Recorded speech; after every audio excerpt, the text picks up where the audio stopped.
Sa video na nga ito, mga sisi, samahan nyo kaming kumain sa labas. May bagong bukas nga na sabjihan dito sa may palengke sa amin, kaya naman nga, tatry natin to. Ay, nakikilala nyo ba kung sino nasa tarpaulin? Dumaan nga kami sa bagong Pag-asa, pero may mga ibang way pa nga at pwede rin dumaan sa may palengke mismo. Pag nakadaan ka na nga sa likod ng palengke, ay tama na nga yung pinupuntahan mo dahil malapit ka na nga. Dito nga kami kakain ngayon sa Heart and Soulmate Korean Grill House ni Miss Mengay. Karating nga namin na yung daming tao, kaya alam na alam mo nga ang mga kapampangan ng mapaniglola. Shota. Ipalista na nga kami kagad dito at nakita nga namin ang haba ng listahan natin ko. Ang tagal pa ata namin. Sabi nga ni Miss Mengay, hindi pa nga daw open for reservation itong samjihan, pero karating nga namin doon ay meron nga kaming nakikita ang mga naka-reserve. Kung alam lang na namin na pwede na magpa-reserve, nagpa-reserve na kami. Shota. Tagal na nga namin naghihintay dito mga sisay, may nakachikahan na si Mama Dear. Atas na nga sana kami dyan, pero nung malaman nga namin na taga-Angeles pa tong nakachikahan ni Mama Dear, ay nahiya nga kami, kaya naman nga for the go, maghihintay tayo, ate ko. Ay, nandito rin nata si Miss Mengay. Ate ko, nakita ko si Bebu.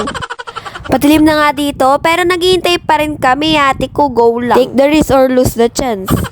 Ganito nga yung itsura sa labas pag gabi na. May pailaw-ilaw sila. May mga nagrereklamo na nga, pero nga kami dito ay chill-chill lang, ate ko, kahit nakakurtong na kilay ko dyan. Nalipas na nga namin ng ilang araw pagkatapos magbukas na itong samjihan, pero marami pa rin talagang tao. Ay, ganyan talaga pag mahilig. Para nga sa samji, ate ko, naghintay kami ng ganito katagal, ate ko. Ay, go na nga, duling-duling na nga kami sa gutom, pero go lang, ate ko, para masulit yung anli.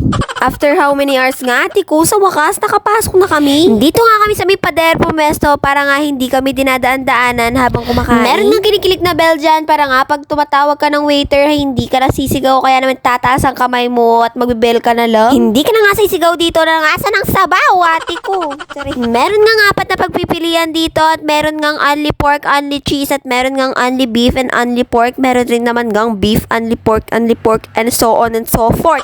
ang in-order nga namin ay itong pangalawa sa menu na sa halagang 279 ay meron ka ng only chicken, pork, side dish, rice. Pati rin meron na ngang only drinks yon na red iced tea at saka hindi mawawala ang cheese. Mabilis nga yung serving nila dito dahil isang click mo lang nga dun sa bell nila ay darating na yung waiter at kukunin na yung mga papa-refill. Sa kalagitnaan nga ng pagkain namin ay nakita namin si Miss Mengay. Ay ate ko, nakalimutan ko papunasan yung camera ko, ang low quality tuloy. Nag-gaya siya sa vlog, ate ko. Pero di naman alam, nag-vlog ako dyan. Hindi na nga kami nagpa-picture sa kanya dahil nga nahihiya kami at amoy na nga kaming grilled pork dito, ate ko. Hindi ko nga pala nabanggit kanina ay meron ngang nagbaban dito, kumakanta or nag-host. Habang nagba-break time nga ng mga host ay sila Miss Mengay muna ang kumanta dito.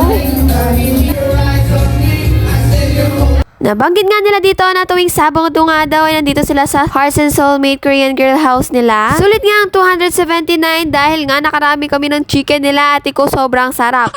Ay, rugo yung ate ko dito na food coma na. Tapos na nga kami kumain at ayan na nga, naglalakad na kami sa Mandilimati ko. Yan, mahilig kayo ah. At dito ko na nga tatapusin ang ating video for today.